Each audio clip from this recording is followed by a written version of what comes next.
Muito boa tarde, sejam todos muito bem-vindos a mais um vídeo do nosso canal, o The Boss.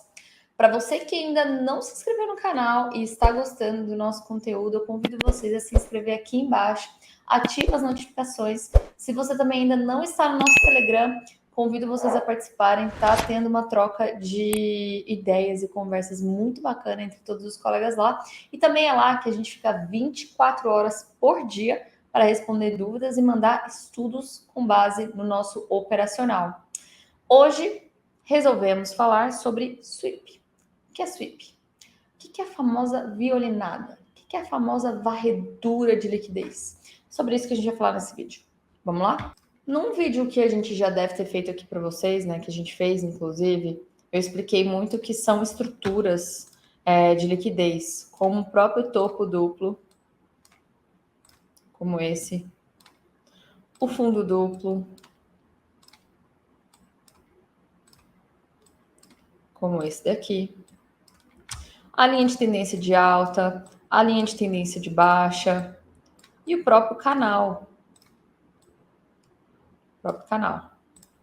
Tá? Então, tudo isso são estruturas que a gente aprendeu desde pequenininho, né? Quando a gente começou na análise técnica, que um topo duplo eu tenho que vender quando romper aqui, porque vai estar confirmado. Mesma coisa, o fundo duplo. Mesma coisa, se é uma linha de tendência de alta, aqui tenderia a ter um suporte, então eu compro todo toque que tiver. Mesma coisa no contrário, isso aqui seria tudo uma resistência, eu vendo quando tocar aqui. Acontece que a gente aprendeu de uma forma que pode estar um pouco distorcida. Como que o dinheiro esperto utiliza essas estruturas que a gente aprendeu? Para eles, para nós, né, no caso que utilizamos esse operacional, a gente enxerga isso aqui como uma região de liquidez. Por que eu enxergo isso aqui como uma região de liquidez? Simplesmente porque... Deixa eu pintar de outra cor aqui. Simplesmente porque eu sei que tem muita gente vendendo aqui, eu sei que tem muita gente vendendo aqui. O varejo que acabou de vender realmente análise técnica no básico.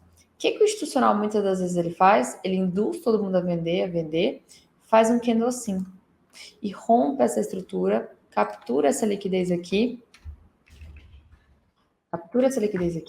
seguido de botar todo mundo na compra achando que agora é um pivô de alta, vem e estopa essa galera fechando dentro da região. A gente venderia aqui. Depois de todo esse movimento, que sim, pode ser mais demorado, pode ser demorado. Essa aqui é uma simulador da sala, tá? Que a gente sai do leilão. Então, a gente venderia isso aqui bem depois de todo esse movimento acontecer, após essa captura de liquidez. O que significa o sweep? O que significa o sweep? Sweep é o famoso paviozinho. Onde que ele vai surgir grande parte das vezes? Ele vai surgir justamente nessas regiões de liquidez. Da mesma forma, ele vai surgir, deixa eu copiar aqui, nessa outra região de liquidez. Surge como um pavio, porque literalmente está limpando, varrendo os stops aqui de todo mundo que está comprando, tá? No sweep por si só, eu consigo fazer uma compra, mas não é o operacional que eu amo, tá? Mas eu poderia sim fazer uma compra logo após o candle do sweep, quando ele rompesse essa máxima, eu poderia fazer uma compra aqui no caso. Mesma coisa aqui, rompe a máxima, eu poderia fazer uma venda na perda aqui do caso. Eu prefiro sempre a manipulação. Vai aí de qual operacional você vai querer seguir, tá? Mas tem muitos traders que operam dessa forma. Mesma coisa a gente veria na linha de tendência de alta. Na linha de tendência de alta, se ele fizesse este movimento aqui, ou na linha de tendência de baixa, se ele fizesse este movimento aqui, tá? Vou mostrar alguns exemplos práticos para vocês, mas é só para a gente ficar em mente que o sweep, essa varredura de liquidez, a famosa violinada que a gente conhece desde muito tempo, ela acontece em grande parte das vezes nas regiões principais de liquidez, que 90% das vezes são essas regiões de estruturas que vai se formando o movimento, tá? Vamos mostrar alguns exemplos práticos para vocês entenderem? E aí eu vou mostrar como operá-los da minha forma, não da forma que eu acabei de explicar aqui. Vou mostrar das duas, né? Vou mostrar das duas. Se eu for aqui para o Ibov não, né? O índice futuro no diário, eu já sabia que esse pavio aqui, ele teria a intenção de consumir a liquidez. Posso considerar que esse toque aqui já consumiu? Não posso. Então, aqui ainda é um potencial ponto de região que o preço poderia vir parar. Mas o toque na região já poderia significar uma entrada pelo preço pelo sniper, tá? Isso, o que ele faz aqui? Uma região, normalmente, que é uma região de oferta, no caso aqui, por que é uma região de oferta mesmo? Vamos só recapitular? Porque eu tenho topos e fundos descendentes. Isso aqui é um pavio em cima de uma base anterior. Então, eu acredito que o preço tenderia a capturar a liquidez dessa região para voltar a cair, tá? Porque é uma tendência de queda. Então, no toque aqui na região, eu poderia considerar como uma tentativa de consumir essa liquidez. Se eu for descer o tempo gráfico mais para os 60 minutos, o que eu vou encontrar? Vou encontrar este cara aqui. Este cara aqui. Esse cara aqui, o que ele significa para mim? Significa que todo mundo que já saiu vendendo neste ponto aqui, foi estopado bem aqui. Em seguida, todo mundo que saiu vendendo este cara aqui, esse último de 60 minutos, achando que porque está próximo de um fundo, tá, de um topo, tá correta a leitura, vendeu aqui, foi estopado neste pavio aqui. Mesma coisa nesse pavio. Esse pavio significa justamente a varredura de liquidez. Por que aqui já me chama a atenção que o sweep poderia acontecer? Justamente porque a gente está numa região muito próxima de liquidez, que era aquele pavio. Inclusive, se eu for filtrar aqui pelo order block dos 60 minutos, o que a gente vai avaliar? O Doji, meu order block favorito. Vocês bem sabem disso. O que ele fez com esse Doji? Tocou o Doji bem em cima e já deu a venda aqui no próprio Sniper. Então, o que eu teria que ter de cautela na região? Se eu quero muito vender e eu sei que está numa região do topo e eu não quero ficar de fora dessa venda de jeito nenhum, porque estou esperando há 1 milhão de anos essa venda, o que eu poderia ter feito aqui para fugir, para escapar desse sweep, dessa violinada? Eu simplesmente teria que colocar o meu stop aqui acima. Nossa, mas Ariane, colocar o stop ali em cima, caramba, fica muito caro. Aí vai depender da sua mão e do seu gerenciamento de risco. E aí eu sempre vou procurar um trade que vai me pagar 2 para 1. Pagou perfeitamente, né? É só ter calma, é perfeitamente. A leitura da pessoa que entrou aqui está correta. Ela só não entrou no ponto certo ou não posicionou o stop dela no ponto correto, porque ela se esqueceu que tinha essa zona de liquidez que precisava ser consumida, tá? Ela ainda não foi consumida, lembrando disso, por isso que o stop mais seguro está aqui. Aqui, a chance de você ser violinado novamente seria alta. Neste caso, não aconteceu, mas poderia ter acontecido, tá? Então, essa é a forma da gente identificar região que poderia acontecer sweep, que são regiões de estruturas anteriores, regiões também de order blocks anteriores. Lembra, estou próximo de um topo, de uma base, de um topo, de uma base, de uma queda, base, ó, queda, base. Nossa, ficou tanta coisa aqui, né? Eu fico deixando tudo. Vou até limpar esse gráfico, senão vocês vão falar: ai, o gráfico da Ariane é muito sujo, meu Jesus amado. Eu não aguento. Pronto. Aqui. Isso aqui é uma queda, uma base e uma nova queda. Cheguei muito próximo do meu topo dessa base. O que a gente quer fazer próximo do topo de uma tendência de queda? Vender. Então, o cara não estava errado na venda que ele fez aqui. Ele simplesmente posicionou errado. Para eu poder fugir da violinada, eu tenho que sempre colocar o meu stop acima da região de liquidez. Acima do order block. Acima. Tá? Acima do order block, acima. Acima do order block que eu tenho, ou da região de oferta que eu tenho, tá? Outra coisa que é muito comum de acontecer aqui, muito comum, não aconteceu nesse caso, seria a formação de uma tentativa de um pivô aqui. Porque o institucional poderia estar fazendo um inducement, né? Aquela indução do movimento para tentar romper aqui. Isso também ocasionaria em um sweep, em uma violinada. E aí, novamente, o seu stop tem que estar fora dessa região.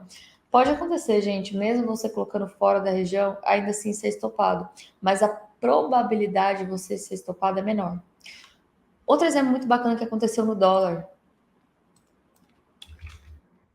Dólar.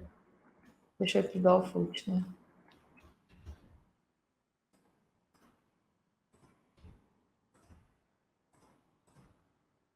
Tendência diária de topos e fundos descendentes, certo? Correto. Se eu for aqui para a região aqui, o que é essa região aqui do dólar? O que é essa região aqui? É um topo anterior, né? O que eu quero fazer próximo de um topo, uma tendência de queda? Quero vender.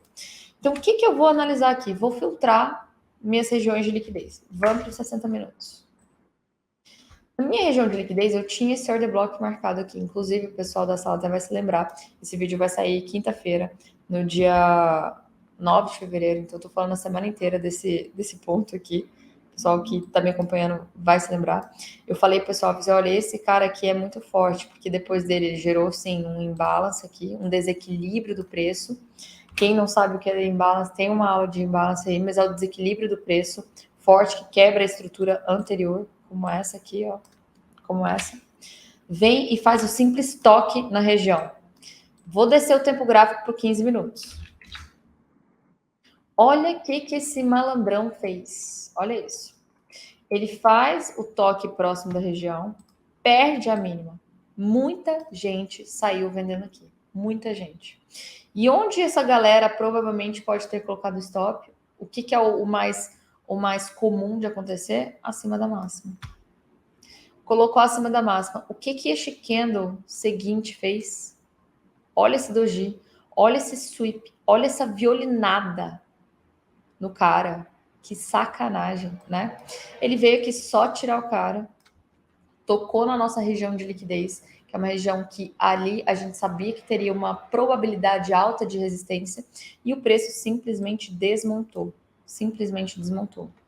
Tá? Então, o cara, para ele vender aqui, onde teria sido o stop mais seguro? Aqui. E ele teria pegado todo esse movimento. Inclusive, será que teria pago o 2 para 1 dele? Cravado. Parece bruxaria, né? Mas não é. Em seguida, o que o dólar fez? Voltando para o 60. Olha o que ele fez no dia de hoje, 8 de fevereiro. Olha isso aqui. Atente-se para esse ponto aqui, ó. Esse ponto aqui. Lembra que a gente sempre fala em todos os cantos que a gente considera pavio pontos de liquidez? Ponto de liquidez. Ponto de liquidez. Em um único movimento de 60 minutos, o dólar foi capaz de simplesmente consumir toda a liquidez anterior. Sim, criando esse pavio, mas esse pavio representa para mim uma outra coisa. Representa apenas o consumo da liquidez anterior. E aí, sim, foi uma força vendedora que entrou forte aqui, se apresentando, pegou os stops de todo mundo que estava vendido aqui, em seguida ele fechou dentro da região. 15 minutos vai ficar mais claro para vocês visualizarem isso. Olha como ele fecha acima da região dos pavios e fecha abaixo da região dos pavios. A venda linda foi aqui.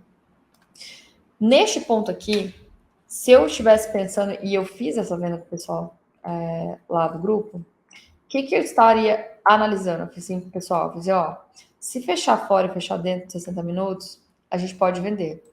A gente só vai ter que colocar o nosso stop acima de todos esses pavios e, lógico, a gente tem que deixar uma gordurinha, tá? Não pegou stop por, assim, uma nesga mesmo, tá? Então, aqui eu teria muita chance de ter sido violinada mesmo saindo da liquidez. O ponto mais seguro, logicamente, era aqui, acima deste último topo. Só que aí eu já falei, não sei se vale a pena a gente fazer desse ponto, tá? O trade não pagou ainda 2 para 1, tá na movimentação, bateu quase 1 para 1, tá? A gente tem expectativa, sim, que ele poderia chegar até esse ponto, quiçá, voltar para esse nível chave aqui. Tem que analisar ainda. Mas eu queria mais explicar para vocês o ponto da violinada. Ele veio consumir toda a liquidez aqui dos 60 minutos do order block, veio consumir todos os pavios aqui que tinham deixado essa liquidez para trás, e mesmo eu tentando fugir do stop, correu muito risco de ser violinado aqui. muito risco, tá? Se acontecesse a violinada, eu teria que entrar novamente aqui embaixo, tá? Novamente aqui embaixo. Uma coisa mais prudente para se fazer nessas ocasiões é que se eu estou analisando um swing trade rápido, que é esse de 60 minutos, eu posso descer o tempo gráfico para o 15 e operar pelo próprio 15. Pelo 15, meu stop original já estaria aqui. Eu não teria corrido esse risco, mas pelo 60 eu corri. Né? Pelo 60 eu corri. Então, basicamente isso é que eu queria explicar para vocês. Espero que tenha ficado claro o que é a violinada, onde ele tende a aparecer, como se proteger, que são em regiões de liquidez. Eu tenho que deixar sempre o meu stop longe dessas regiões de liquidez. Se eu tiver, gente, juro, se eu tiver muito próximo de uma região de liquidez assim, eu preciso deixar aqui. Agora, se eu tiver longe, que nem essa operação aqui, estava muito longe daqui, tudo bem, stop acima do último candle, tá tudo certo, segue a vida.